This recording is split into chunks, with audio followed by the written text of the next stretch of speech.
Trish, and it is a go. I'm going to lovingly mute everyone. Okay, you'll have to unmute if you got the foghorn, Trish.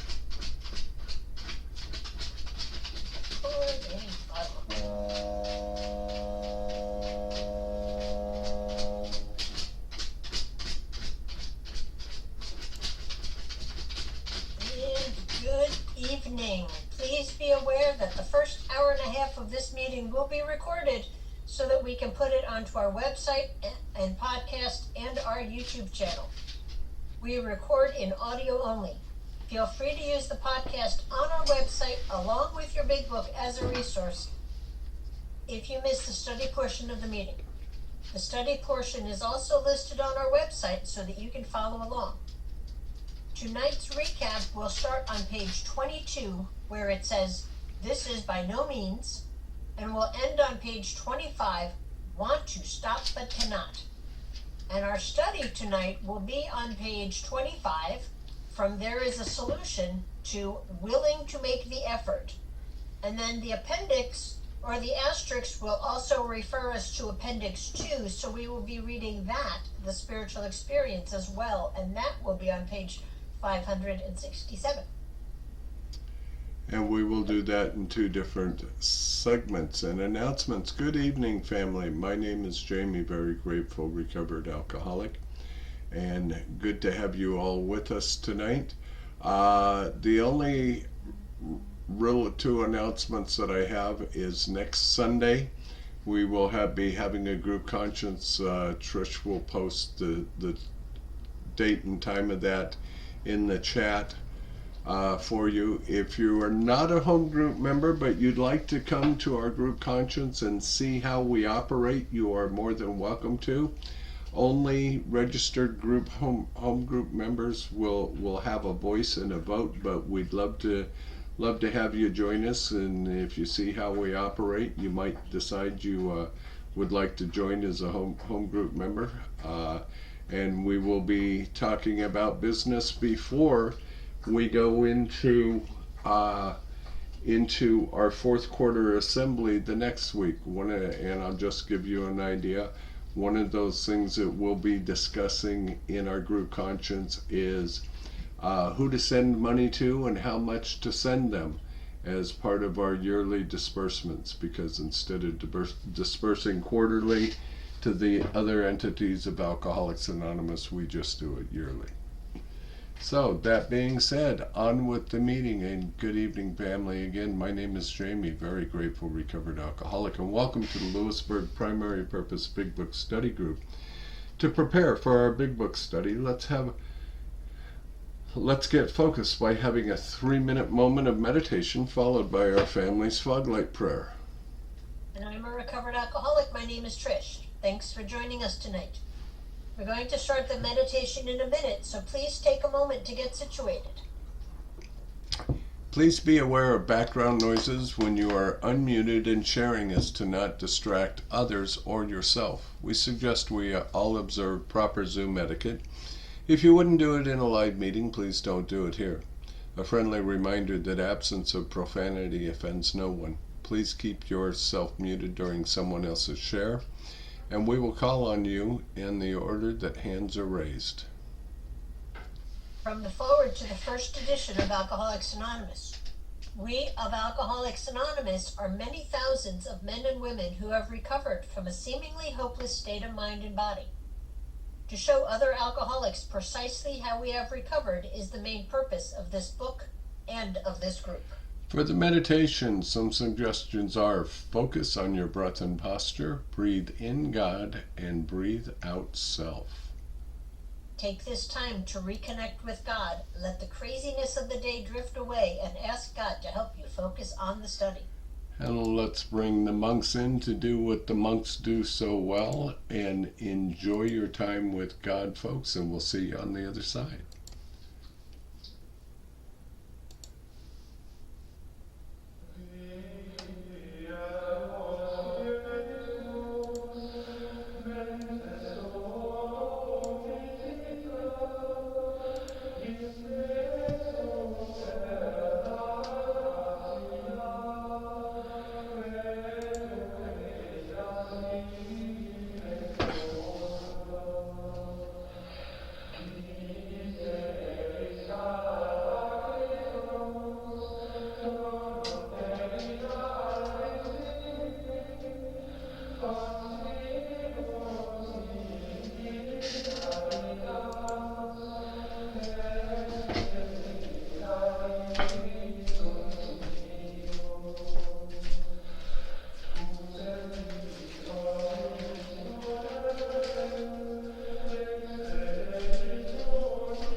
And for those of you who wish, you please feel free to join us in our family's fog light prayer on your screen in front of you.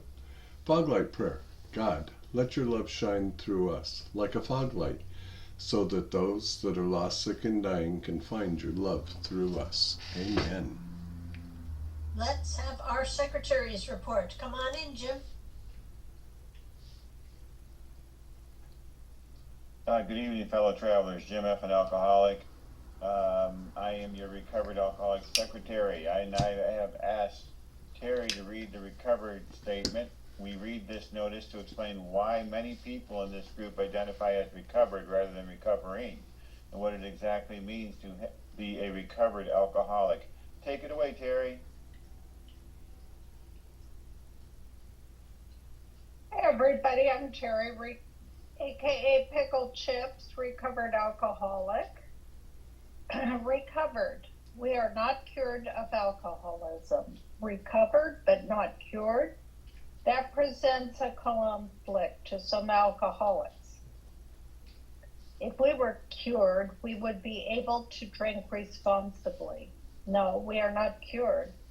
The allergic reaction to alcohol will remain with us for a lifetime. But we have been restored to sanity. That was the problem. The main problem with the alcoholic centers in his mind rather than in his body. That's on page 23 of the big book. We are now sane where alcohol is concerned. Consequently, we have recovered. Thank you. And thank you for joining us tonight. We meet every Tuesday starting at 5:30 p.m. Central Time with the Gerbil Fellowship Cage, where we chatter for an hour before the start of the meeting. Feel free to bring side dishes to share with the buzzards. Our big book study starts promptly at 6:30 p.m. Central Time, and we ask that you be courteous and ready to begin at the sound of the foghorn. We take our big book study seriously. Because of this, chat will be disabled during the study. In the 1940s, when the only elements to sobriety were God, a big book, and one recovered alcoholic working with an untreated alcoholic, the success rate was as follows. From the foreword to the second edition of Alcoholics Anonymous, page XX, of alcoholics who came to AA and really tried, 50% got sober at once and remained that way. 25% sobered up after some relapse. And the remainder, those who stayed on with AA, showed improvement. Can we have a show of hands of people joining us for the first time? I know they might not be able to raise their hands, but we have Frank and we also have Hayden. And I believe that's it.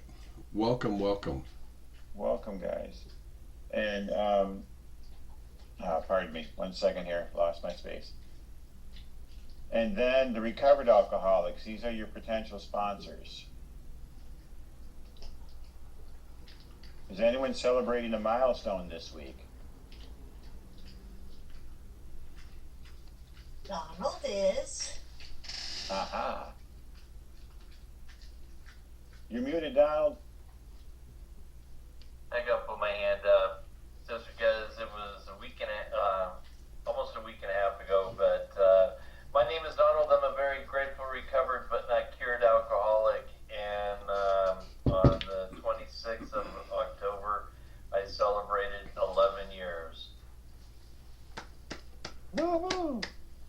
Congratulations. Congratulations, Thank you, brother. Way to go, Donald. Congratulations. Thank you, thank you, thank you. Wow. That is awesome. If you should require a big book of your own, we have large print editions available that can be sent to you by buzzard mail. Delivery time questionable. Please remember to practice our seventh tradition by donating to the group address, Venmo, or PayPal posted in chat. Our suggestion is to purchase a big book and take an untreated alcoholic through the program of recovery. Please visit our website posted in chat, and thank you. I'll see you next week. Thank you so much for your service tonight, Jim and Terry. Greatly appreciated. Welcome to everyone new, and congratulations, Donald. From Chapter 2, There is a Solution. The tremendous fact for every one of us is that we have discovered a common solution. We have a way out in which we can absolutely agree and upon which we can join in brotherly and harmonious action. This is the great news this book carries to those who suffer from alcoholism. This is an open meeting, and as such, all who have an interest in alcoholism and our program of recovery are welcome. Because this is an open meeting, you need not identify yourself nor your reason for being here if you do not wish to do so. Your anonymity will be protected, and we ask that you protect ours. While this is an open meeting, membership in this group is limited to those who wish to recover from alcoholism and have a desire to stop drinking for good and all. Each member of Alcoholics Anonymous is a potential sponsor of a new member and should clearly recognize the obligations and duties of such a responsibility. Before we begin our study of the Big Book, last week we reviewed Tradition 4. Tonight, let's take a quick look at Tradition 5.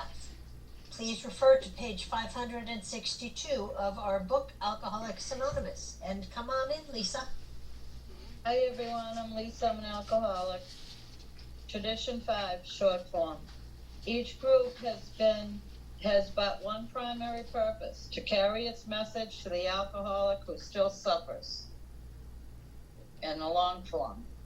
Each Alcoholics Anonymous group ought to be a spiritual entity having but one primary purpose, that of carrying its message to the alcoholic who still suffers. And I found a good read in the AA Grapevine Traditions that I'd like to read to you. Sobriety to Go, May 1992.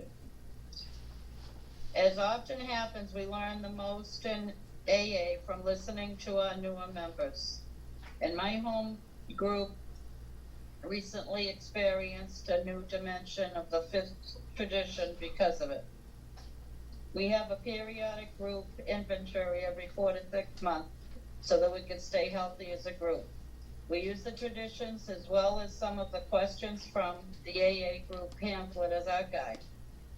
We pick a separate night and spend 3 or 4 hours checking our group pulse. At one of these inventory sessions, we had gotten to the fifth tradition when a member who had been with us for 5 months or so spoke up. I am confused, he said. This tradition says that each group has but one primary purpose, to carry its message to the alcoholic who still suffers. He paused a moment, then hesitantly said, I have been attending this group recently for 5 months now, and we have never left this room. The result of this new member's wisdom and willingness to participate is that our group now sponsors a weekly meeting at a local treatment center. We carry our format and our group's message to them. From this weekly 12-step activity, our group has grown as some of the alcoholics in the treatment center join us when they leave treatment. Our group has benefited in several ways other than new members. For a while, we saw an influx of non-alcoholics into the AA groups. Many of these came to us from treatment, having been told to just go to AA by well-meaning professionals who were not really familiar with what AA did and did not do. We have learned that we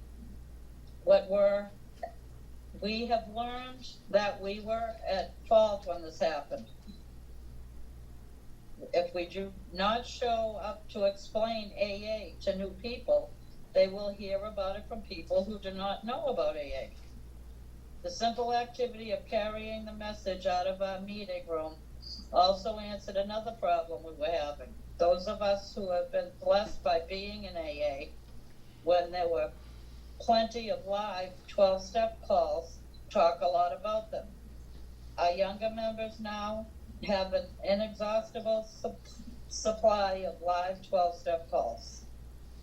By regularly showing up at the treatment center in the spirit of cooperation, we are getting to know the professionals who do deal with problems other than alcohol. When someone shows up at our group who needs help of a different kind from that which we deliver, we can direct them to a person who can help, rather than just throwing them into the winds. This helps us in our effort to stick to our primary purpose, helping alcoholics achieve and maintain sobriety. By willing to stick close to our primary purpose, by willing to actually carry the message physically out of our meeting space, we as a group have made our statement. If you attend a meeting at our group, you will hear the message of Alcoholics Anonymous, and if you watch us, you will see the message of Alcoholics Anonymous in action. By being a member of the group that participates in the fifth tradition as an activity as well as an idea, I find myself more aware of what I was taught from the beginning. The traditions apply to my personal life as well as to my group. Just as my primary purpose of my AA group is to carry the message as a member of AA, my primary purpose also is to carry the message. I may not always like the little sacrifices of time and effort, but I am never confused as to what saving my life by God was really about. The 12th step and the fifth tradition make it clear that my sobriety is not only for me, it is for you. Thank God I belong to a group that acts the same way.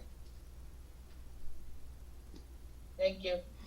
Thank you, Lisa. Thank you for your service tonight. Greatly appreciated and well done. And that gives us some things to think about going into our group conscience, as well as ways that we might reach out outside of our group. And now it's time for our weekly segment of That Ain't in the Book. We hear a lot of stuff said in meetings that can't be reconciled with the program as described in the Big Book of Alcoholics Anonymous. One of those things we often hear is, I will always be recovering, never recovered. And Kenny's going to come in and tell us what it has to say about that on our title page of the Big Book of Alcoholics Anonymous. Welcome, Kenny. Welcome, thank you. The story of how many thousands of men and women have recovered from alcoholism. Thank you, Kenny. Thank you. As we study, please make use of the pens, highlighters, and rulers so that you can share this experience with another alcoholic. In order for us to stay focused as we study the Big Book, we use the Big Book Study Guide prepared by Joe and Charlie and Krusty Cliff of the Dallas Primary Purpose Group. Tonight, we are going to start our recap on page 22, which will be read tonight by Donald, followed by our study portion, which will be read by Nancy and by Art. And just so you know, folks, we actually have two study portions. The reason we have two study readers tonight is Nancy's going to come in and read our regular part of the study, but according to the page and the asterisks that we will find on the study page, it will direct us to the spiritual experience. So we will ask the questions first at the study portion, and then Art will come in and read the spiritual experience. So everyone who has their hands raised to be readers, please leave them raised so that you can answer the questions in the spiritual experience as well. And after the page is read, we will ask questions from the imaginary podium, starting back where our study portion was read by Nancy and Art. The answers will be one sentence unless otherwise specified, and multi-part questions are simply a one-sentence answer split up by commas, semicolons, hyphens, and other fun bits of punctuation. Basically, in English, what that means is we're going to read the material once through and then dissect the information a second time through the question and answer format. Notice how the language in the questions gives us a new light in which to consider the study material. This is important because hearing the question and rereading the content offers a definite way of comprehending the material covered. After we have completed the study, we open up for comment, questions, and observations based on what was just read. And if you have spiritual experience with this information, please, by all means, feel free to share. Keep your share on topic, and under 5 minutes, at the 5-minute mark, you will hear a timer beep to let you know that your time has finished. However, Big Book study is not therapy. Should you begin sharing on topics which are more appropriately discussed in a different setting, for example, with your sponsor, please do not be offended when we cut that conversation short and send the buzzards nipping at your heels. For that purpose, we have fellowship meetings before and after our study time. You can never go wrong by commenting on the pages studied, which brings us to the words of one of the co-founders of Alcoholics Anonymous. Sobriety, freedom from alcohol, through the teaching and practice of the 12 steps is the sole purpose of any Alcoholics Anonymous group. So how we arrived at this point, we didn't just randomly open the book to page 25 to say this is what we're reading tonight. This is a 96-week study from beginning to end, and we start on the title page where we hear that promise that Kenny just read. We read all the way through all the Roman number pages 1 through 164, and then we read Dr. Bob's Nightmare. We spend 4 weeks studying the traditions, and we include the spiritual experience 3 times when the asterisk at the bottom of the page directs us to do so, like we are tonight. But then week 96, we also end up the study on the spiritual experience, because that spirituality is such an important part of our life, of this life. And then when we get to the end, we circle all the way back and we do it all over again. We are actually coming up on our 6th year of being a study in January, or being a group in January. We're on our 4th season of going through the book. And, I keep finding new things in this book every time I read it with you guys that I had never seen before, or see something in a different way. So keep coming back and keep learning. Thank you so much. And before we start the recap, we'll need 5 or 6 virtual hands raised. If you'd like to be one of our answer readers, please again be aware that the first hour and a half of this meeting is recorded in audio only so that we can put it onto our website and our YouTube channel. And it also, if you're sitting around home and you want to read your big book, go into the YouTube channel, and clicking on one of the study portions is a great resource to follow along and listen and study along with it. So that being said, Donald, welcome. Come on in with our recap, sir. Good evening, Gandalf. Recovered but not cured alcoholic. And starting on page 22. This is by no means a comprehensive picture of the true alcoholic, as our behavior patterns vary. But the description should identify him thoroughly. Why does he behave like this?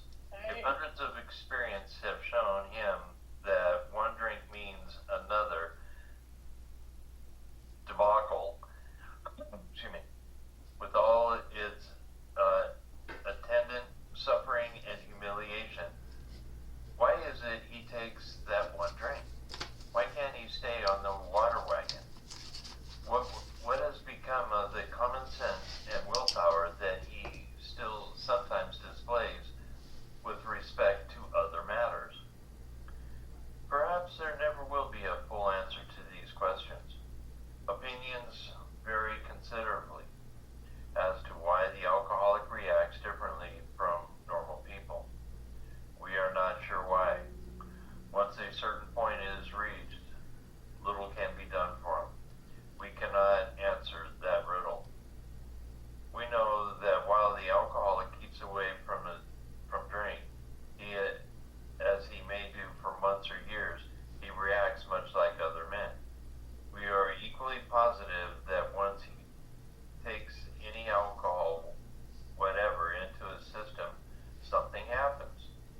excuses which they are satisfied part of the time.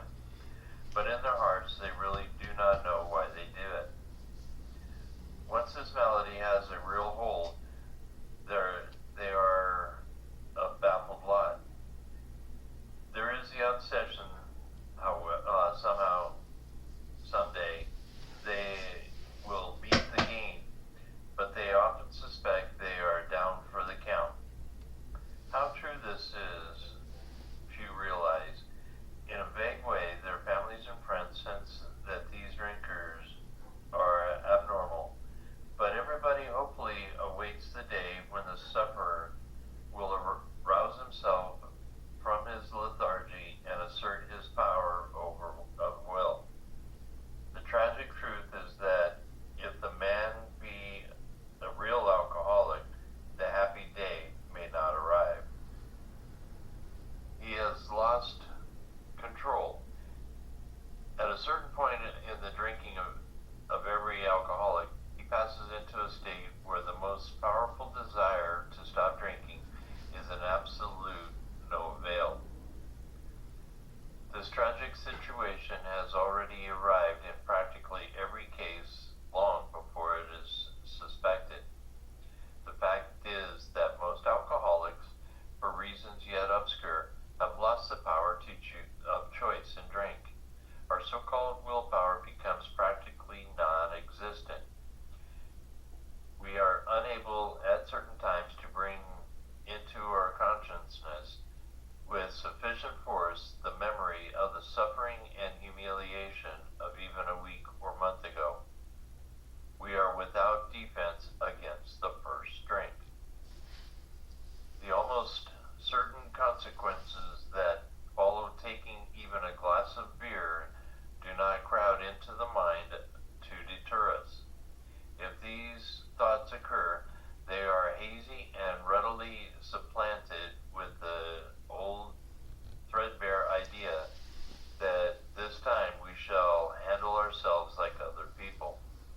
There is a complete failure of the kind of defense that keeps one from putting his hand on a hot stove. The alcoholic may say to himself in the most casual way, "It won't burn me this time, so here's how." Or perhaps he doesn't think at all. How often have some of us began to drink in this nonchalant way, and after the third or fourth, pounded on the bar and said to ourselves, "For God's sake, how did I ever get in started again?" Only to have that thought supplanted by, "Well, I'll stop by the sixth drink," or "What's the use anyhow?"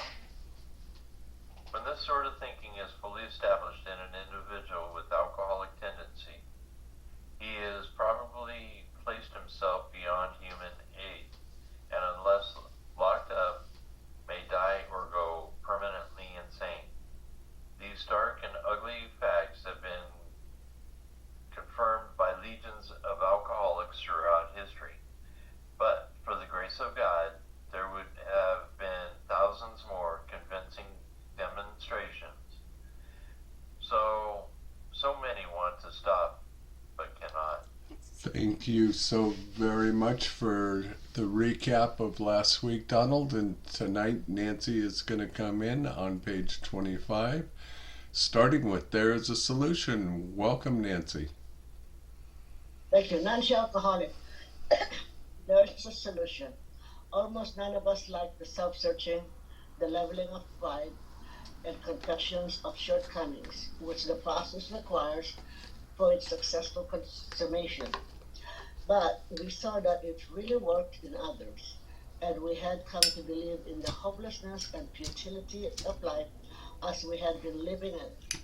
When, therefore, we were approached by those in whom the problem had been solved, there was nothing left for us but to pick up the simple kit of the spiritual tools laid at our feet.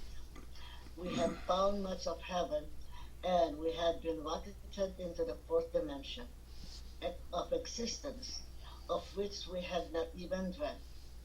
The great fact is just this, and nothing less, that we had deep and effective spiritual experiences which have revolutionized our world, our whole attitude toward life, toward our fellows, and toward God's universe.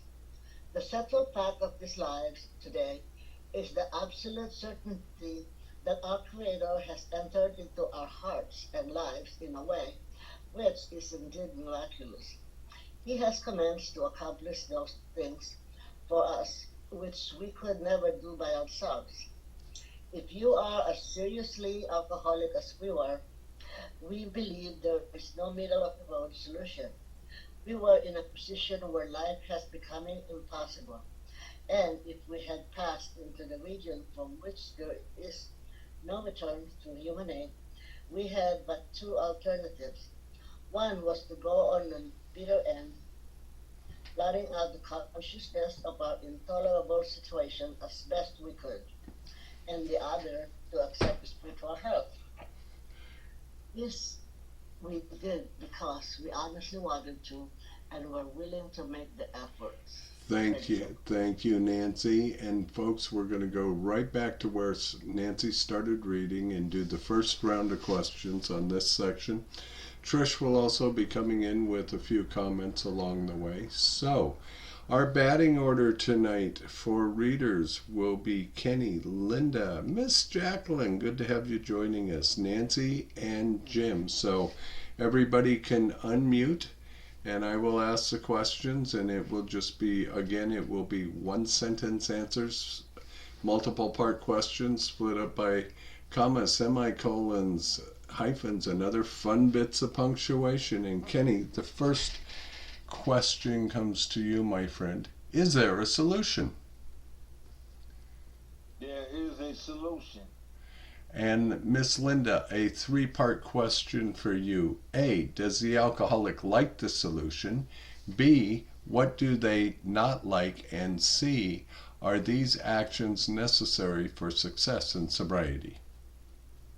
There is a solution. Almost none of us liked it, the self-searching, the leveling of our pride, the confession of shortcomings, which the process requires for its successful consummation. Thank you. And Miss Jacqueline, wonderful to have you with us. You get a two-part question.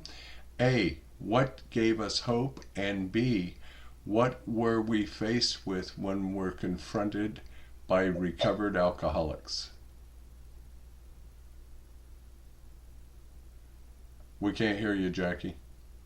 I am okay, but we saw that it really worked in others, and we had come to believe in the hopelessness and fatality of life as we had been living it. Perfect. Well done. Good for a first timer, my friend. And Nancy, your question is, for those of us who have adopted the simple kit of spiritual tools as a way of life, what have we experienced? 2 sentences, please. When therefore we were approached by those in whom the problem had been solved, there was nothing left for us but to pick up the simple kit of spiritual tools laid at our feet. We have found much of heaven, and we have been rocketed into the 4th dimension of existence, of which we had not even dreamt. Thank you so much. And Jim, coming to you, brother, what is the great fact for us? The great fact is just this, and nothing less, that we have had deep and effective spiritual experiences, which have revolutionized our whole attitude toward life, toward our fellows, and towards God's universe. Notice the asterisks after the word spiritual experiences. In reading the footnote at the bottom, fully explained Appendix 2, and we will read that a little bit later on. And for those who just joined us, we're on page 25. So Kenny, coming back to you, my friend, what is the central fact in our lives today? Central fact of our life today is the absolute certainty that our Creator has entered into our hearts and lives in a way which is indeed miraculous. Thank you. And Miss Linda, what has he commenced doing? He has commenced to accomplish these things for us, which we could never do by ourselves. Is this a self-help program? Methinks not. And Miss Jackie, your question is there a middle-of-the-road solution for the real alcoholics? If you are as seriously alcoholic as we were, we believe there is no middle of the road solution. Perfect. And Nancy, two-part question. A, how were our lives? And B, what were the two alternatives? We were in a position where life has becoming impossible, and if we had passed into the region from which there is no return through human aid, we had but two alternatives. One was to go on the bitter end, blotting out the consciousness of the intolerable situation as best we could, and the other to accept the spiritual help. Thank you. And Jim, you get the final question of this segment.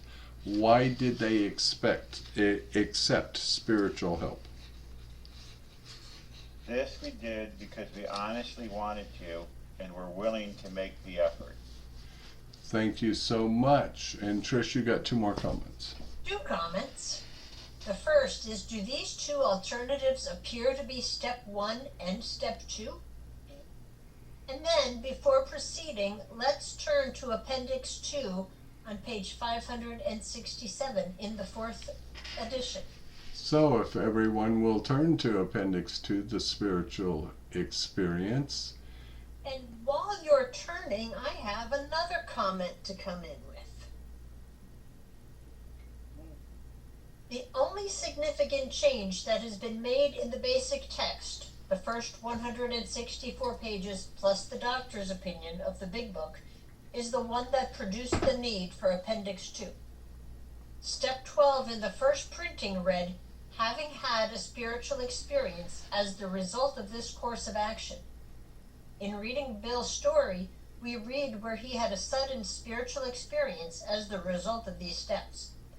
Dr. Bob, on the other hand, had a very slowly developed spiritual awakening. Many of those reading the first printing of the Big Book were not experiencing Bill's hot flash and felt they were missing something. To correct that misconception, Bill reworded step 12 to what it now reads and added Appendix 2 as an explanation. Thank you. And Art, would you like to come in and read the spiritual experience for us, please? Appendix 2, the spiritual experience. The term spiritual experience and spiritual awakening are used many times in this book, which upon careful reading shows that the personality change sufficient to bring about recovery from alcoholism has manifested itself among us in many different forms. Yet it is true that our first printing gave many readers the impression that these personality changes or religious experiences must be in the nature of sudden and spectacular upheavals. Happily for everyone, this conclusion is erroneous. In the first few chapters, a number of sudden revolutionary changes were described. Though it was not our intention to create such an impression, many alcoholics have nevertheless concluded that in order to recover, they must acquire an immediate and overwhelming God consciousness, followed at once by a vast change in feeling and outlook. Among our rapidly growing membership of thousands of alcoholics, such transformations, though frequent, are by no means the rule.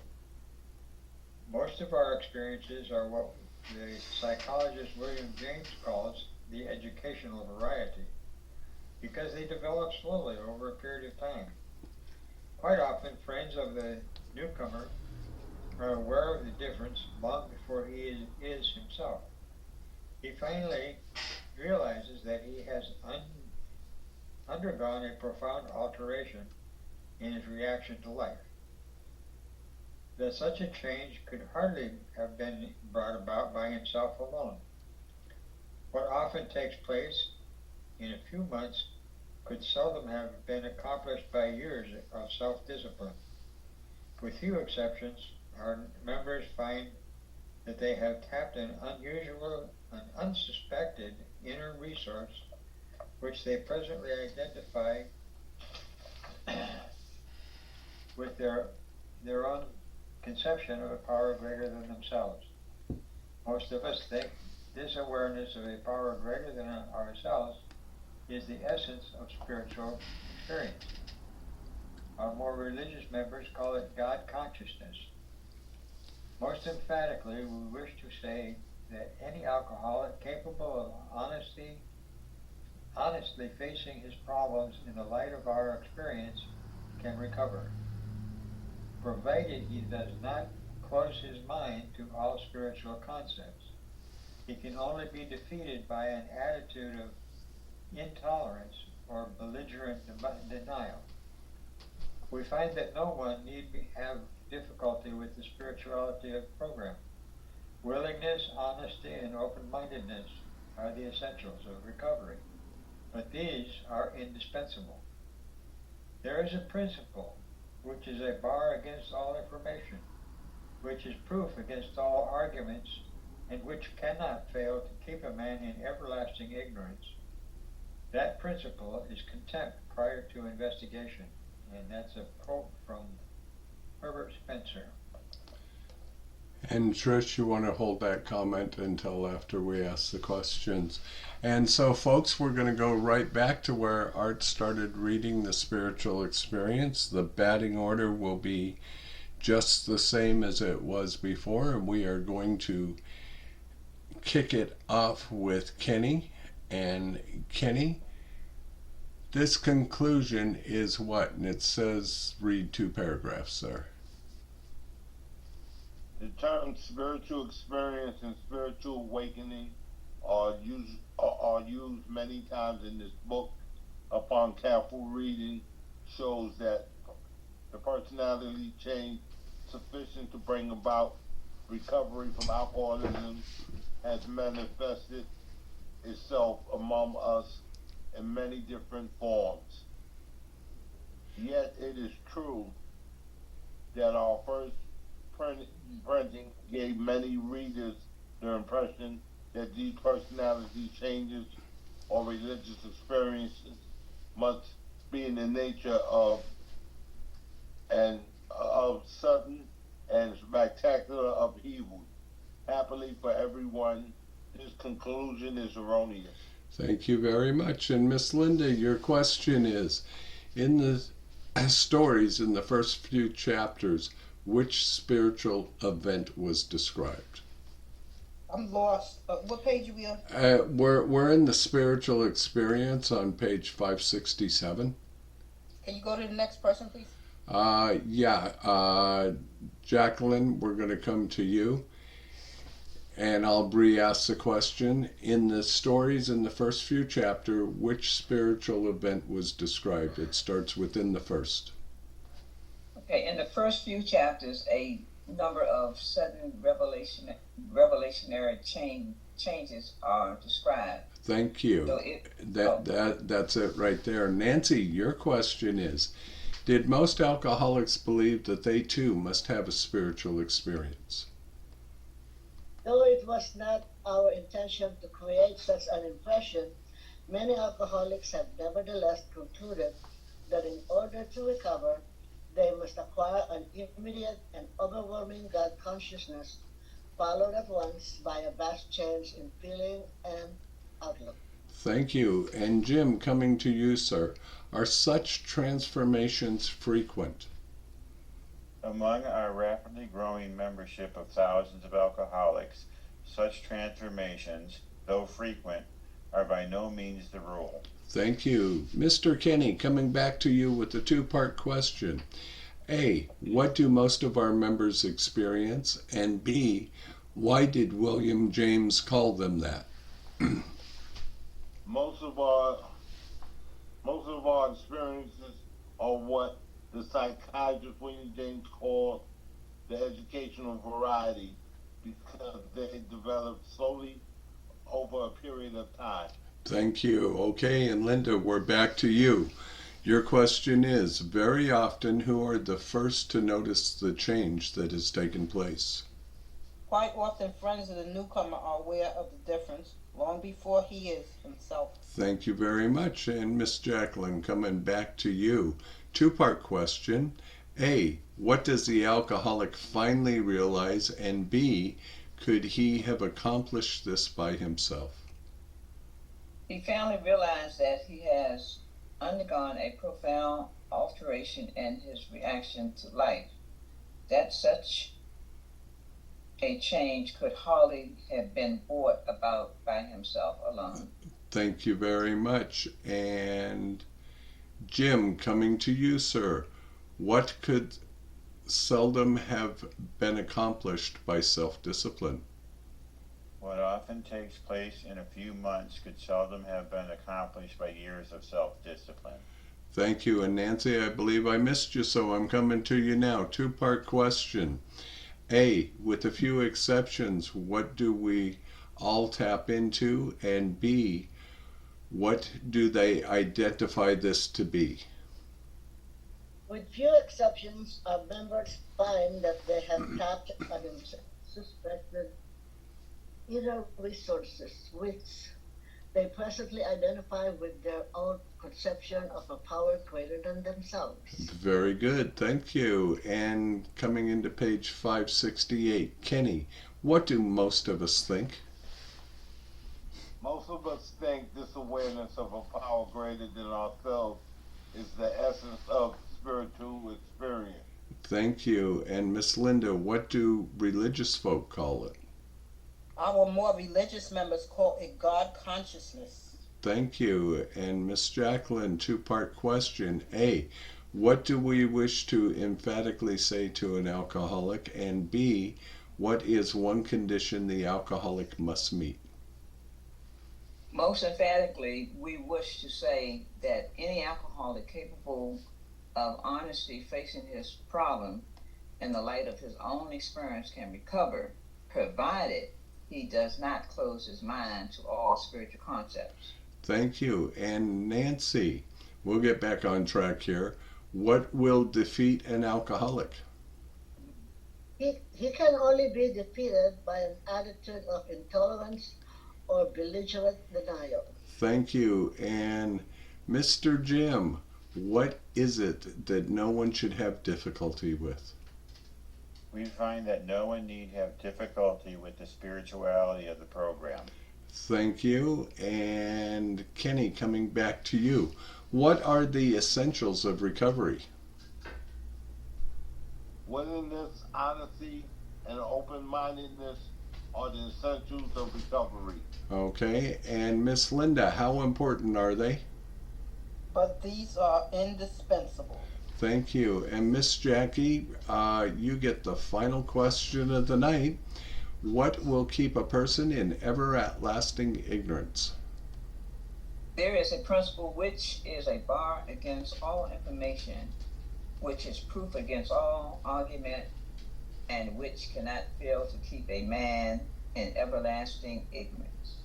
That principle is contempt prior to investigation. Herbert Smith. This is the first time that we visit spiritual experience in the study. We will revisit it this way throughout the study 2 more times. In our final week of the study, week 96, we will do a standalone study of Appendix 2, Spiritual Experience.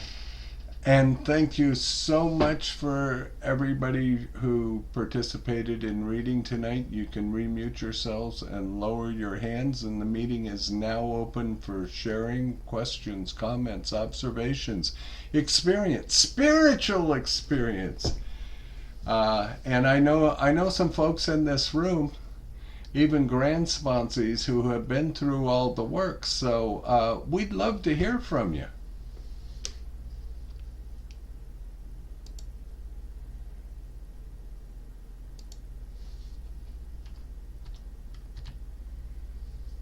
it's going to be one of those nights, is it? Frank, welcome. Come on in and join us. Glad to have you. Great. Thank you for the meeting, everyone. I'm Frank. I'm an alcoholic. I just wanted to thank everyone for the meeting. It's my first time here, and I really thoroughly felt the structure to the meeting and appreciate it. So thank you. Thank you. Glad you are here. And folks, your sharing is open to both sections. The part from page 25 that we read, as well as the spiritual experience. Stephanie, welcome. Come on in. Hello, Stephanie, recovered alcoholic.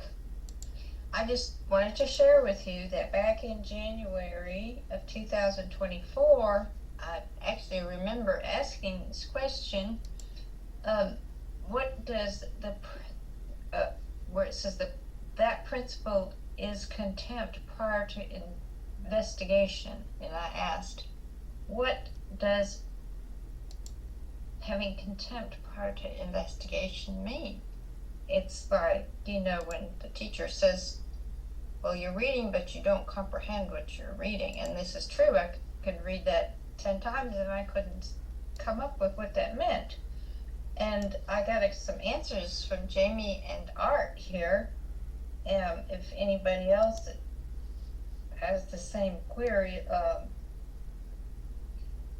having had conclusion before you have all the facts, and Art said that you know it, that you can't teach me anything, you have nothing to teach me, and Jamie said a lack of humility. So I just wanted to share that if anybody else had the same block. Thank you. I'm so glad to be here. Thank you, sister. Wonderful to see you. Thank you so much. Billy, come on in. Welcome. Hi, everybody. I'm an alcoholic. My name is Billy. The whole spiritual experience thing, I didn't have a big bang aha moment. For me, I had a lot of little glimmers. Things started to add up. I started to see things slowly improving in my life. If I just came to a meeting a day, and sometimes 2 or 3 meetings a day. And one day I was sitting in a meeting and somebody was reading the promises, and I wasn't shaking my head no. I was shaking my head yes, that some of those promises had started to come true, and I thought, oh, hey, look at that. These are part of a million little glimmers that added up to me having a power greater than myself. Before that, I borrowed my sponsors. Apparently, a lot of people did, but I never gave it back. Or it went back as mine evolved, changed, and grew, because what I believed in the first couple of years I was here, that would get me drunk today. So that's just my experience with a spiritual experience. Also, the judge wanting to change my zip code to a correctional facility, that got my attention. I didn't want to go there. I was willing to go to any lengths to not go there. So I came here to AA. And it worked. Thanks. Thanks, Billy. Glad you're here. Toe tapping, back in your seat, right, just on time. Hey everybody, I'm Trish. I'm an alcoholic. And, I found hope in that first sentence of the reading. There is a solution. And while I wasn't very willing in the beginning to do as it said, almost none of us like the self-searching, the leveling of our pride, the confession of shortcomings. I wasn't very interested in doing that, and I really didn't want to until my back was up against the wall. But I knew there was a solution because I saw it working in your lives, and that gave me the hope that I could eventually get there. And I came to believe in that hope. And then a little bit further on, it talks about the central fact in our lives today is the absolute certainty that our Creator has entered into our lives, into our hearts and lives in a way which is indeed miraculous. I would not have found the God of my understanding without these roots. I had a God in my childhood, but that God was not going to get or keep me sober. Because that was the God someone else was telling me I had to believe in, and I couldn't believe in that God. But as I spent more time in these rooms, with other people in AA like you guys, and saw the changes in your lives, I started to have the hope that maybe one day I could find that God. Maybe one day I could have that peace in my life that you had. Maybe one day I would have the willingness to do the self-searching without my back being up against the wall. And slowly, like Billy was saying, I had those little glimmers. You know, I share a lot shared it in this room and a lot of others. I've never seen a burning bush, but I have felt a whole lot of little gentle breezes in my life. And if I'm willing to look at those breezes and those small things, I can see God in almost every single one of them, if I'm willing to open my eyes and look. And it's those little things, those little moments of recognizing God that, for me, led up to the big realization that God is there. God has always been there. And I was talking about it with some people yesterday. About a year ago, I was talking with someone who was struggling with, who is God? How do I believe in God? How do I know that God's in my life? And I said, you know, I may not always see and feel God in the right here, right now, even though I know He's there. But if I turn around and look, kind of like the footsteps prayer, if I look back, I see the one set of footprints where God is carrying me. If I look back over my life, I can see it lit up, all those places where God intervened. All those crossroads where I was, where I could have gone one way, I wanted to go one way, but for some reason I just felt drawn to go the other way. And all those moments were God. And all of those moments ended up and added up to me coming into these rooms and hearing at the perfect time from the perfect person that there is a God. And like Ebby told God, come up with your own conception of God. And that line to me was like a game changer. And it told me I didn't have to believe in that God I was told as a child I had to believe in. I could find my own God, and it was okay. I remember Mom telling me once, you know, God's not a salad bar. You can't take what you want and leave the rest. And in my head I'm saying, why not? Because that's what AA tells me. I don't have to take everything you tell me God is.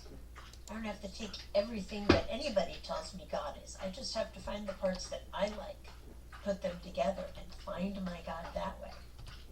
And once I have that relationship with God, then I can start living not in the contempt prior to investigation, but I can live with the God and live in the middle of that investigation of who is this God, where is this relationship going, and then realizing that I'm enjoying this relationship and I want it to continue. Thanks. Thank you, Trish. And Lisa.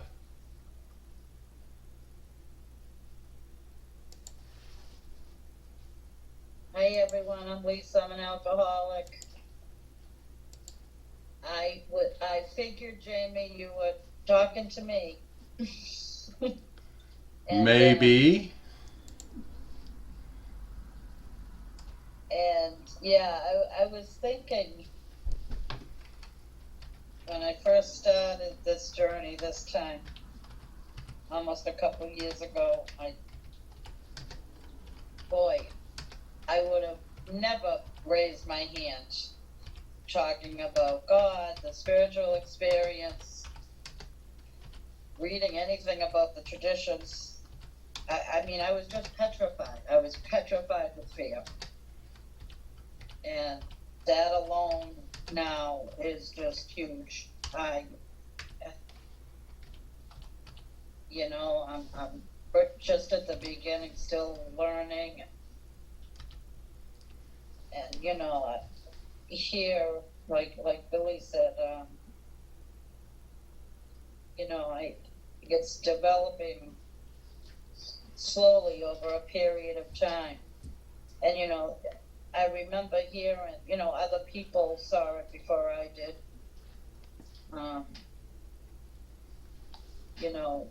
That acquiring an immediate and overwhelming God consciousness followed by a vast change in feeling and outlook. And yeah, ooh, that's huge. My reactions to people, places, and things that happen in my life. Before it was whether, if I was trying to control something or someone or an outcome, conflicts, it was all anger, stemmed from fear. There was never any peace. There was never any pause and wait for the right thought or action. And it's just so different. It's just, I'm changing. It's like a different life from living most of my adult life in a panic state, unless I was drinking. It's a complete 180. And you want to talk about God, Jamie, I've so many times in the beginning when I was having a real hard time, it took me a while to pick up the phone.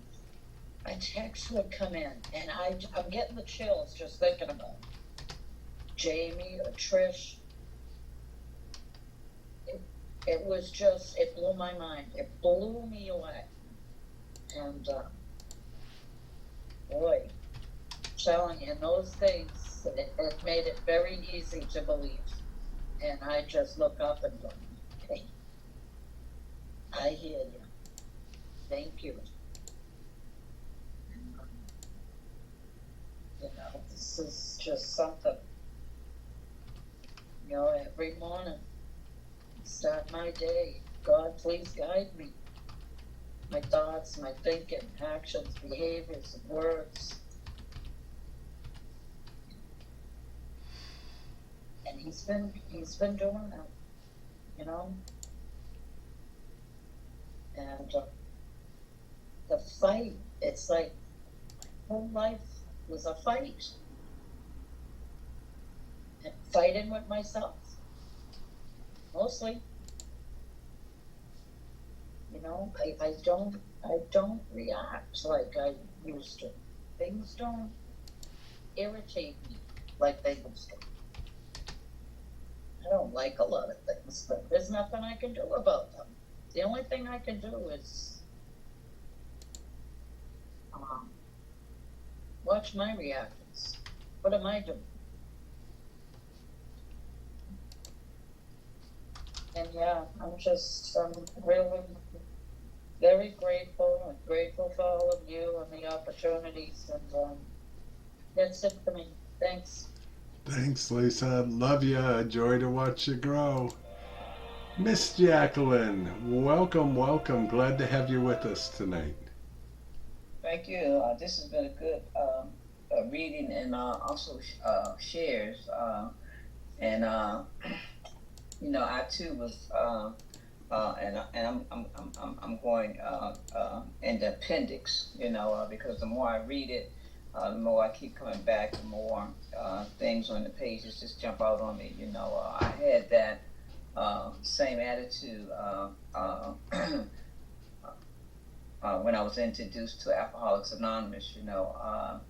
I didn't know what it was about. I heard a few things, and I judge you all because y'all was talking about the first drink got you drunk. The first drink never got me drunk. I don't know which one got me drunk, but I know today if I pick up that first drink, I will get drunk. My mind was just closed, even before I investigated what Alcoholics Anonymous was, and I just didn't give myself a chance. My mind was closed, and they talk about, the essential of recovery is willingness, open honesty, and an open mind are the essential of recovery, but these are indispensable. They're necessary for my recovery. But like I said before, recovery, I thought you all was just, when it came to, especially when I saw that word God, my mind just closed. I thought y'all was too spiritual, and with that attitude, it just kept me sick and suffering, here in Alcoholics Anonymous. When I did, finally surrender, because I couldn't get no help because I just was so closed off. But eventually something changed in my life. I became willing to investigate, because when I got here, I was broken. I was willing to listen,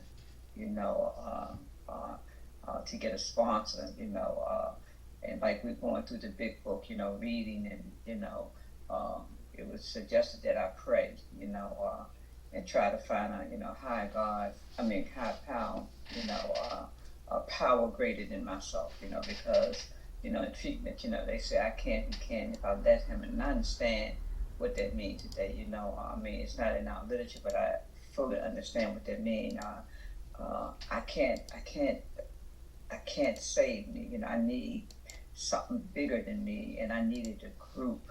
And it wasn't about religion. Because I saw that word God, and my mindset, what you had got yourself into, and how I keep applying this to me today. I try not to judge people. I go to plenty of meetings, and I remind myself to stay teachable and keep learning. Because I'm still investigating. The more I keep coming back, the more willing I get, the more honest I get, and the more open-minded I get. I can learn from the very, very person that has 1 or 2 days here in Alcoholics Anonymous. So, today I don't want to live in that everlasting ignorance like I did when I first came in to Alcoholics Anonymous. And I want to continue to grow emotional and spiritually, as I keep coming back. And like I say, I want to continue to grow here in Alcoholics Anonymous. So I'll keep coming back, and thank you. Thank you, Jackie. So glad you could join us tonight. And Pickle Chips, hello, my friend. Boy, you've been through this one with us a few times, haven't you? I certainly have, and I'm Terry Pickle Chips, recovered alcoholics. Yes, I have been through it several times, and every time I'm just so touched and so moved because I'm not bragging, but I did get that burning bush because I was so blind to everything that was going on around me that the only way God could get my attention is to do something huge. And I was walking out the door at 90 days. I picked up my chip and I was done. I was done with you people. I was done, talk about contempt prior to investigation. course, I didn't have a sponsor, and I was working the steps by myself in no particular order, and couldn't understand why I was still struggling so horribly. So God had to get me with explosives, something really huge. And it's a long story, so I'm not going to take up the time with that. But it got my attention. And then I could look back and go, how could I not have seen signs? Like, how did someone like me that drank every single day, I could not even possibly go one day without alcohol. How in the world could I wake up one day, go to an AA meeting, and never have another drink? That's crazy. If you would have told me that was going to happen, yet I still didn't really believe in anything other than the God that I got to make up. But over the years, I'm pleased to say that I look for signs, I look for miracles, I keep my eyes open. I encourage others to do the same because it's just miraculous. There's a full moon tonight.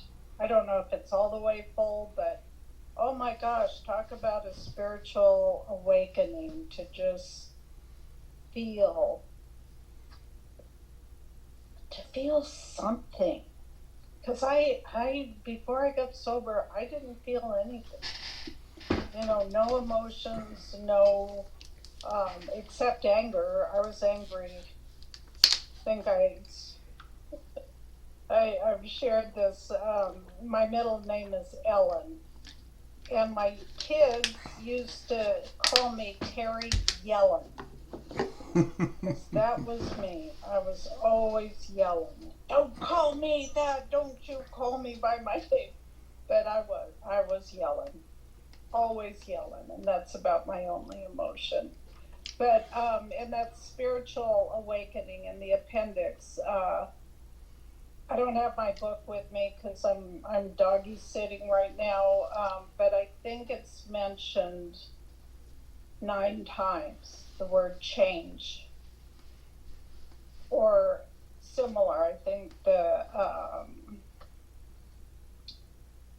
amend, change. And boy, did that get my attention when someone called that out to me, because I had a hard time changing. And now I want to change every day.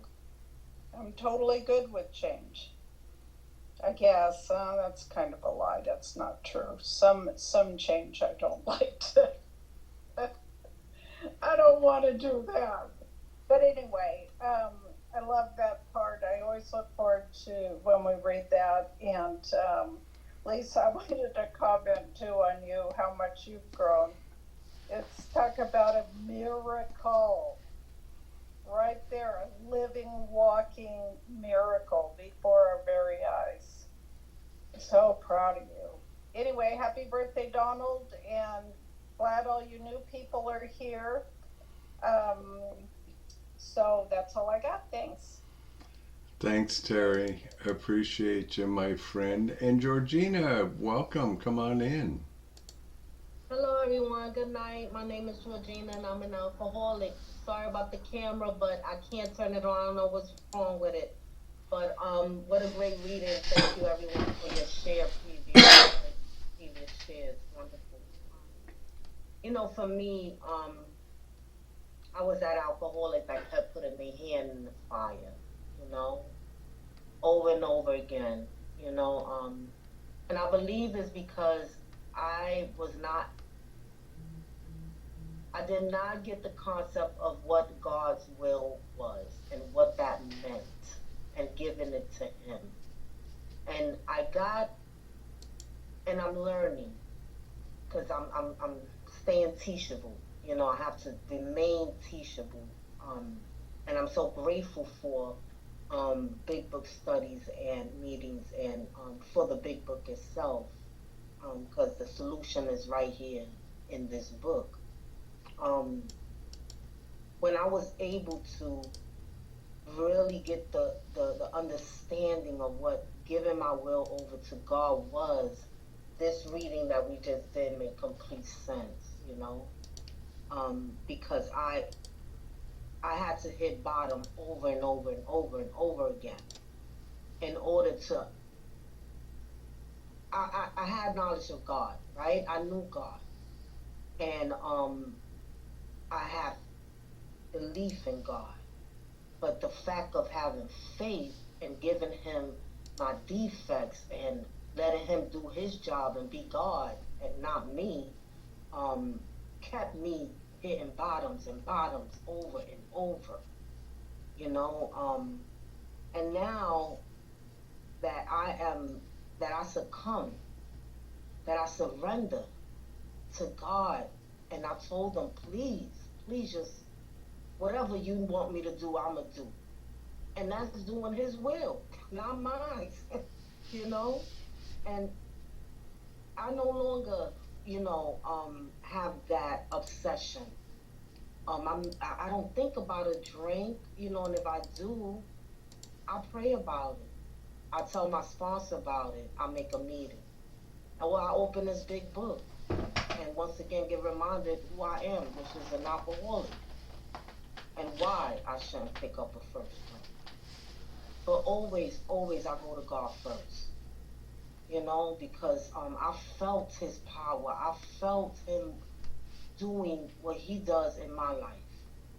And that was just, on 5 months ago. Well, more than that, a little couple more months than that. When I try to do God's work and, take my own life, because I was sick and tired of drinking and living the life I was living.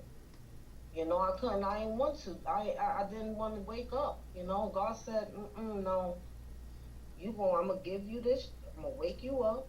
You're going to do this again, and you're going to do it my way. And I felt Him tell me that. I felt that. And I've been doing it since then. And you know what? It's been easier than ever. Because I don't have no reservations. I'm not, all of this, that, and I'm not doing this. Every suggestion, everything I'm learning, I'm applying it to my life. And with that, I'm just doing God's will.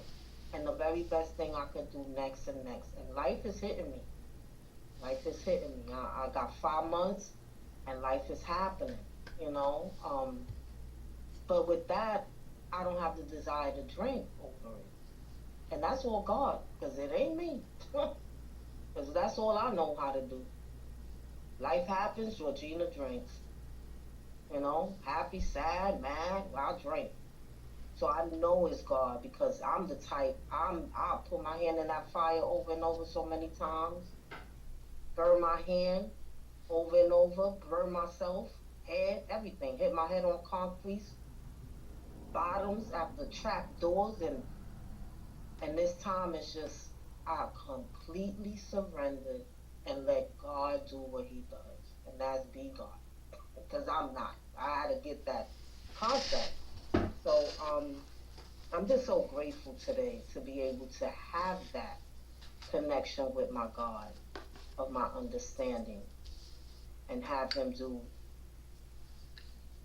His thing in my life. So, but that said, thank you guys for this wonderful meeting. Thank you so much, Georgina. Always a pleasure to hear from you, and always glad to have you with us. Timmy B. Come on in, brother.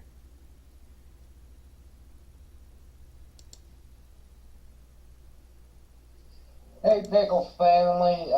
Timmy, grateful recovered alcoholic by the grace of God in this program. I appreciate, once again, every time I come to y'all, you guys give me that beautiful reminder. I've been fortunate enough to have a few of each, but in this reading, I kind of smile at the quite often friends of the newcomer are aware of the difference long before he is himself. He finally realizes that he has undergone a profound alteration in his reaction to life. To me, that is simply sober problems. That such a change could hardly have been brought about by himself alone. And like I said, I've had a few, but there's actually a couple that are just a beautiful way to go about this realization. Is last year I had the opportunity to go to this thing. It was called the crawl, and it was on a Saturday. It's like 8 o'clock in the morning. It's, I've been working 14, 15 days straight. I'm really tired. Thinking, man, this is a chance to sleep in. And some told me just get up and go. And as I got ready to go, it was storming. I mean, like tornadoes are going everywhere, and they're all over the news. And so that should have been another sign not to go, but I did anyway. I'm sitting down there eating breakfast at the first stop, and I'm listening to a speaker on a tape, and he had mentioned something so profound that was like that. He's like, one day he just simply woke up sober. And I got to thinking about that for like the next hour as I'm driving to the next event in this major storm. And it dawned on me that I had not looked at the Sober app for a very long time. Because I remember the Sober app would tell me, and I would cling to it every day. Man, I'm 30 days sober. I'm 35 days sober. I'm 60 days sober. And the list goes on, And during that drive, I realized that I hadn't looked at that app in a while to see how many days sober I was. I just simply woke up sober. And those types of things makes me smile because I know that, I've had so many challenging days. I don't think I have bad days anymore. I just have challenging ones. But I remember, the things that would happen, I would go into my meeting. Of course, at that time, I was a meeting dumper. I never really, have any, I don't know what the word I'm looking for, but I just go in there and dump everything that was going on. But I would do it with a smile, and people were like, man, you're on that cloud. Don't get off of it. And be honest with you, since I really started getting in this book, I don't think I've ever really gotten off what they call a cloud. I just think simply God's been doing for me what I can't do for myself. I've been very, very fortunate to continue to go through hardships, and again, I like to call them sober problems, but where I would have got drunk over those, before the program, I just don't. I read my book, and I do a lot of meditation now with my ADHD. I'm like a Jack Russell. For me to meditate is just crazy by itself. I'm all the way up to 7 minutes before either I freak out or I fall asleep. But it's some wonderful things that's happened, that, when it goes up here at the top, and it talked about, where was that? The personality changes have just all of a sudden just happened. And I didn't do that. There wasn't no way. I didn't have the power to do that. Nor did I really think it was possible. But I like the fact that I can wake up today and know that no matter what happens, I do not have to take a drink. And I just go through life and deal with it as it comes. But there's a lot of prayer there. You better believe that. But I do like waking up sober. And I love the fact that I do have a personality change. Thank you. I love y'all. Thank you, Timmy. Good to see you tonight. Brother Jim, come on in. Hey, good evening, fellow travelers. Good to be here with everybody. Jim, alcoholic. This was that appendix is beautiful. Read it many times, and the reading we did today was great. The way we're doing this big book study is profound because by doing the answering the questions and going back and forth and hearing other people say them, it gives a deeper meaning to it. And you know, I didn't have a burning bush. I had the educational variety. But you know, then what I did was I was holding on to the God of my upbringing. You know what I mean? For many years in my sobriety, and then recently somebody mentioned Emmett Fox, and I took a look at some of his stuff, and I really started tapping into God in a new way. And God could and would if he were sought. So I started seeking God in the morning and seeking God during the day. Instead of focusing on my troubles, I would focus on God. You know, that God is here now. God is now. And God is an inner resource. You know, I spent a lot of my life trying to people please in religion, in and out of religion, or whoever else I was hanging with, to do what they thought was the proper way to do things. And now I'm really searching this higher power, a kind and loving God. Because, you know, this little kid been running my life. This angry little kid has been running my life. And I forgave that kid a couple days ago for the anger that he had carried with him. And that was the part in it, carrying that anger and that unforgiveness. I don't want to live that way, man. When I can tap into the higher power, I'm so present to gratitude, to joy, to miracles. As somebody else was saying, I walk my dog, and in the morning, all I do is see miracles abounding all around me. And, you know, not like the parting of the Red Sea, but actually just present to the miracle that is life. And, man, it's been beautiful. Tomorrow's my wife's birthday. We're taking her out to dinner with a bunch of friends. It's going to be a beautiful time. And, you know, I get to do all kinds of things now for my wife that when I was younger, I would have never thought of doing the laundry. That was women's work, you know what I'm saying? And I was raised by somebody that taught me that she never taught me to do laundry. She did she made my bed until I left the house.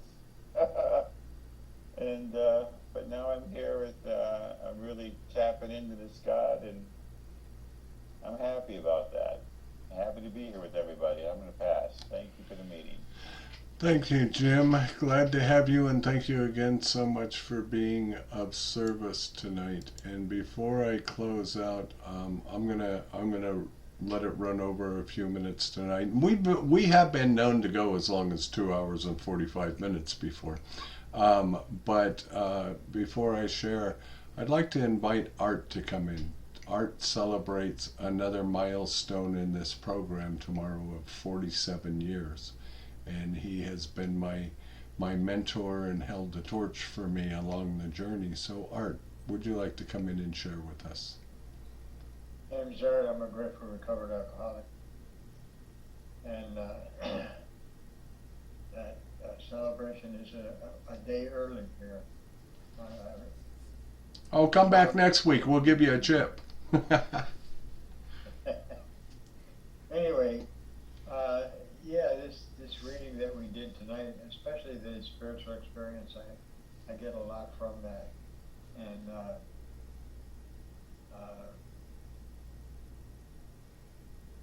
my spiritual awakening came as a result of the spiritual experiences of an educational variety.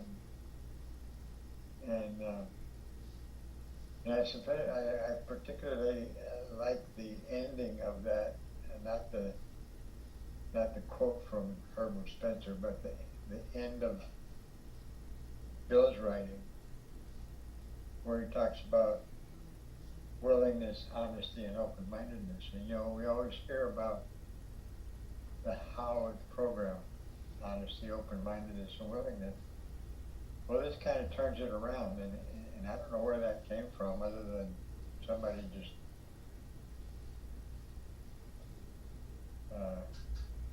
put the words in different order. But as they're written here, it comes it comes to be the who. Willingness, honesty, and open-mindedness. And I've come to believe that the who is God. And so, as I have traveled this road and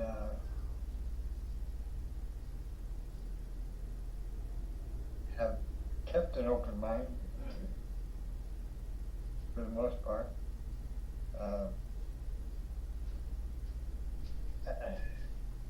I'm impressed with the way it's written in the book, rather than what we hear people talking about. And we do have a chapter that says how it works. This is the title of it.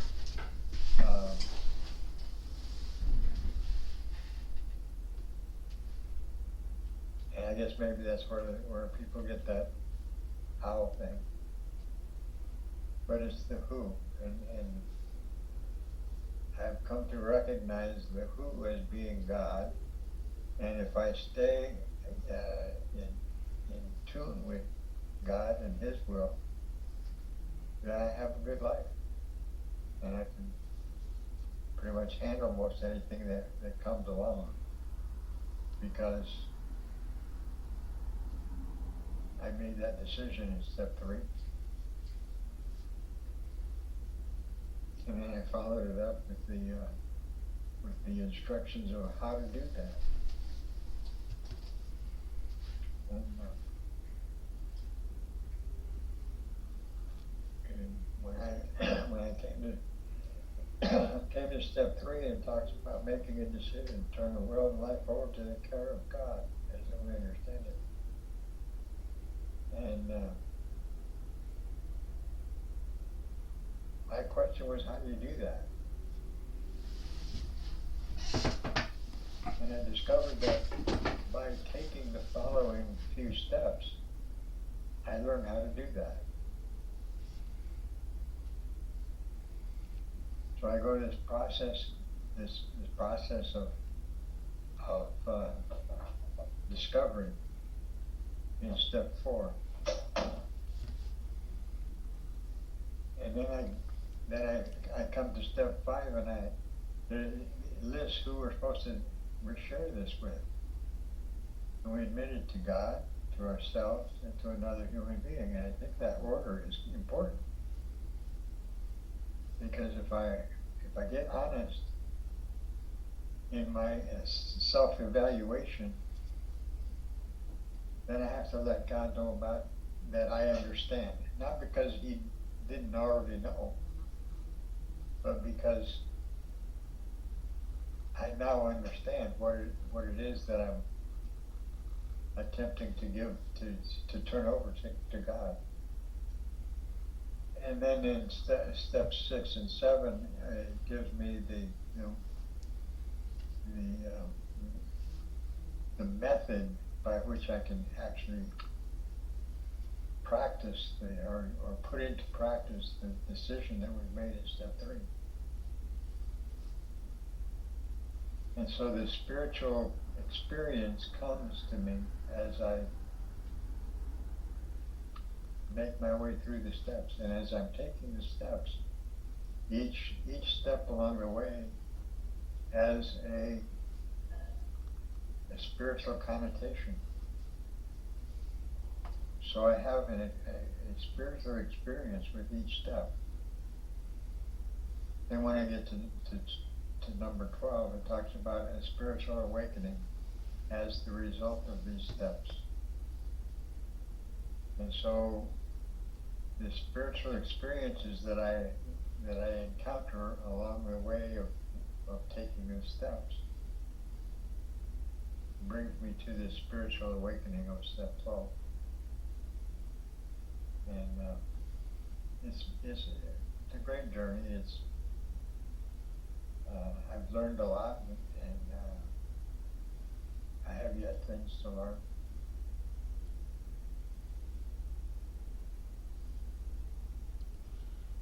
But it's a good way. It's a good way to live, and you know,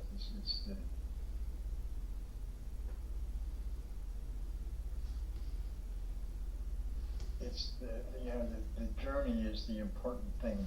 And you know, in the vision for you, it talks about the road of happy destiny. It doesn't say the road to happy destiny. It says the road of happy destiny. So it's the journey that brings about this spiritual connection. And one part that we read here tonight, where it talks about being rocketed into the fourth dimension. And I believe that fourth dimension that he's talking about is the spiritual life. And it brings me a lot of peace, joy, happiness, all the things that I look for in the pursuit of pleasure. And it all turns out to be pretty empty. But in the pursuit of spirituality, I find everything that I was looking for. So thanks, Jamie. Thank you, my friend. And we will see you again next week and tomorrow as well. And we will talk. Good evening, family. My name is Jamie. I am a very grateful recovered alcoholic. And thank you for allowing me the liberty of running us over. But you know, that's one of the beautiful things about this group is while we are very structured, we keep it open for the richness of spirit. And I believe that everyone here, we have all grown together as family. I want to touch on a couple of things before closing out. And first I have to tell you about when I was a newcomer, and Art will remember this. There used to be 3, 4, 5 meetings a day at the club every day, and it didn't matter if you just took a chip in the meeting before the meeting you're in now. They still wanted you to take a chip in their meeting. And they used to be these little these key tags. So I had these things turned into bracelets, necklaces, had them tied on my shoes, and I'd walk across the floor and I'd go ka-ching, ka-ching, ka-ching, ka-ching. And it's just because I was so damn happy to be sober. And everybody was laughing, and they were laughing at the fact that here came in a hopeless drunk that was happy. And I really hadn't even taken the steps yet. And I had probably taken 1, 2, and 3, but I got serious at 5 months sober when Art looked at me one night and he said, "You know, Jamie, you're not getting well any faster by procrastinating on step 4. So, as far as tonight's reading, the first reading, I think it's very, very appropriate that on page 25 they're showing us that they have that we have a spiritual solution, but then boom, all of a sudden they take us into the spiritual experience and they start defining some things, you know. And what I see in the first part of this reading is almost none of us like the self-leveling of our pride, the confession of shortcomings, which the process requires for a successful consummation. And what I saw in the people in the rooms of Alcoholics Anonymous is they allowed themselves to be human. They allowed themselves to be human and admit their faults and their shortcomings. And what that did was it gave me great, great hope that this thing could work for me too. I knew it worked for a long time. I saw my mom for 17 years. I saw all of her AA friends for 17 years going through life just like I was. The only difference was they weren't drinking. and somehow they were at peace. And so I saw that this could be offered to me. And that's the absolute result of the steps. Now we have four generations of our sponsorship family in here tonight, in one sponsorship line, and sometimes we have 5 and 6 generations. But here's what I think is very profound about it, is we listen to one another long enough and we start to sound like each other. And it's not a matter of parroting what the other says. It's that we stay consistent enough in the work and the presentation of the work and practicing it in our own lives that it becomes our experience rather than just following somebody else's experience. And that's one of the beautiful things about it. So I'm probably going to touch on a couple of things that Art said as well. And here's my experience in Alcoholics Anonymous. And it actually alludes to the idea in the spiritual experience tonight when in the line that in the first few chapters there have been a number of sudden revolutionary changes are described.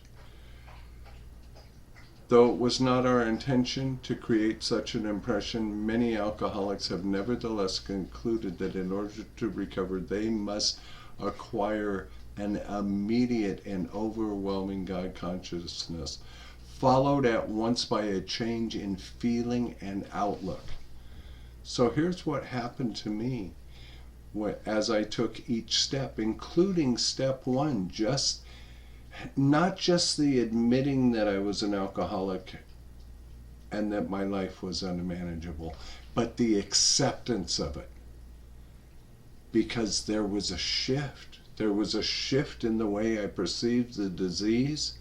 There was a shift in the way I perceived myself. And I can remember Art and I were talking one night, and he just has a way with words, and he said to me one night, "You know, Jamie, if you're not living in the solution, you are the problem."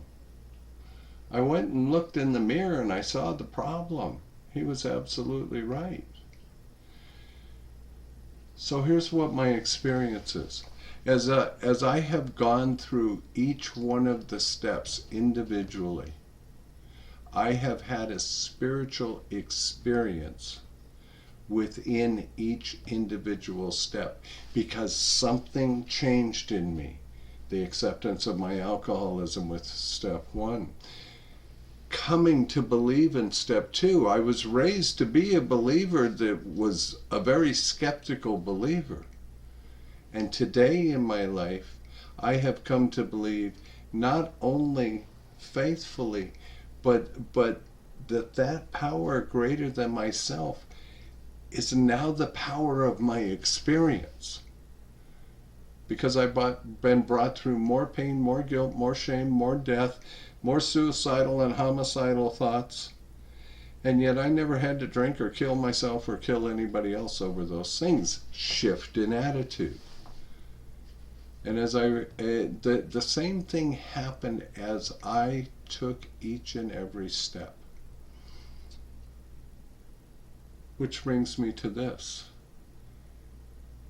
Collectively, by the time I get to step 12, I have had 11 different spiritual experiences, individual spiritual experiences that have awakened my sleeping spirit by the time I get to 12. You know, folks, one of the things we alcoholics are really good at is comparison. Well, I must not be doing it right. My life doesn't look like theirs. Well, guess what? If your life was their life, your life would probably suck because you're not supposed to have the same experience they're having. We're all supposed to have our own individual experience.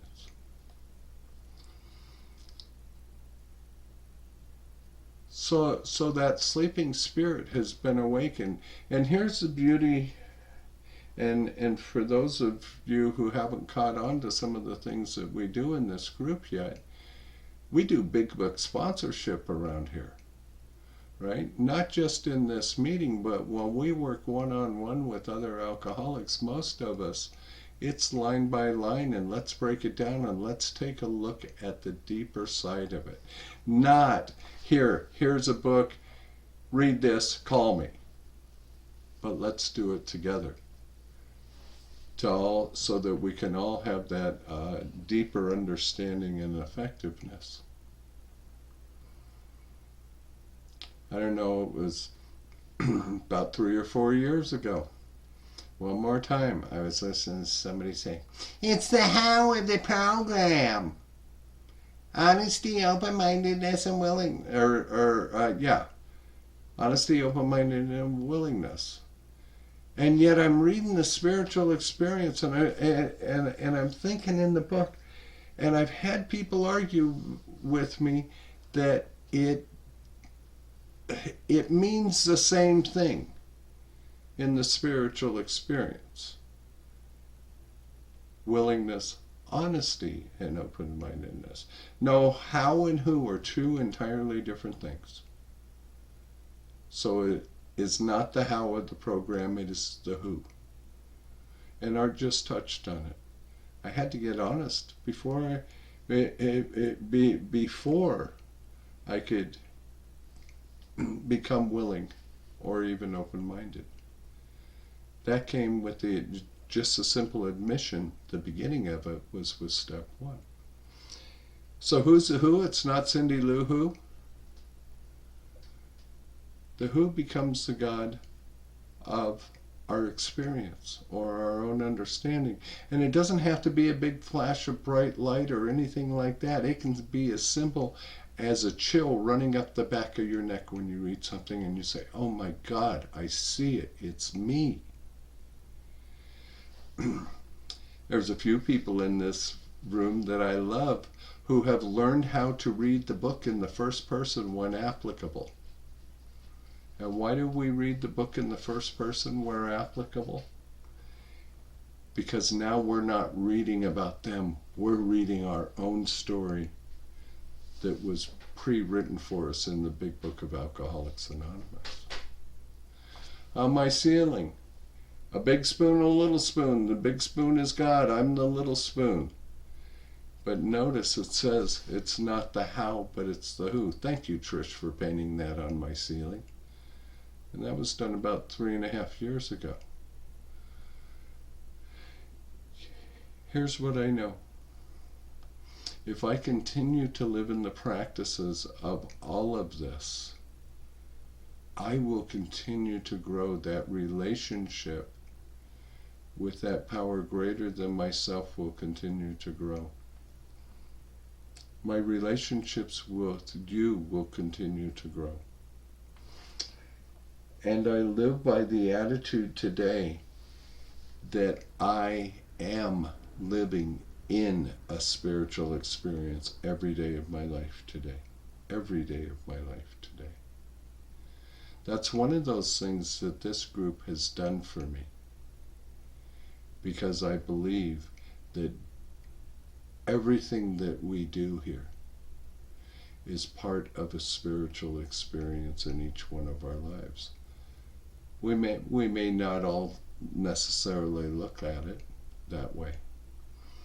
But I know that the way that we present things here, the richness of shares, watching the growth of others, how can it be anything but a spiritual experience that we're living in? Sorry for running over so long, but grateful you are all here. And a few people popped out, and that's okay because, hey, you know, life goes on. The most important thing in my life, folks, is being right here, right now, with all of you. It is the most important moment in my life.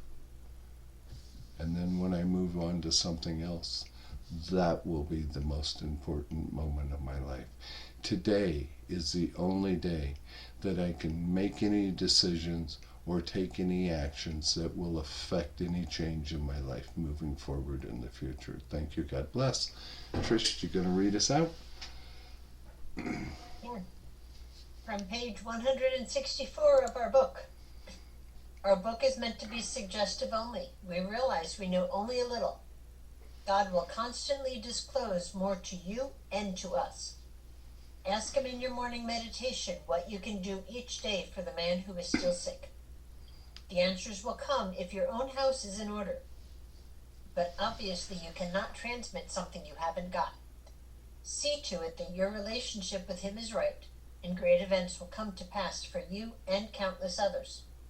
This is the great fact for us. Abandon yourself to God as you understand God. Admit your faults to Him and to your fellows. Clear away the wreckage of your past. Give freely of what you find and join us. We shall be with you in the fellowship of the Spirit, and you will surely meet some of us as you trudge the road of happy destiny. May God bless you and keep you until then. Thank you, Trish, and thank you for your service tonight and everyone. I am blessed to be amongst such a fine group of God's kids. We got a real special way of closing out here at Primary Purpose. We like to hold our hands up in the screen because we cannot join hands like we do in bricks and mortar. It's been a while since I've said this, so I'm going to say it tonight, and it seems appropriate with where we're at in the readings. 265 alcoholics will die here in the United States alone today. 95,000 throughout the year, and 3 million worldwide. And tragically, there's a percentage of them that have been to Alcoholics Anonymous and couldn't or wouldn't see our way of life. So if you haven't seen somebody for a while, reach out to them. After a moment of silence, we'll pray out with the Lord's Prayer. Here's your moment.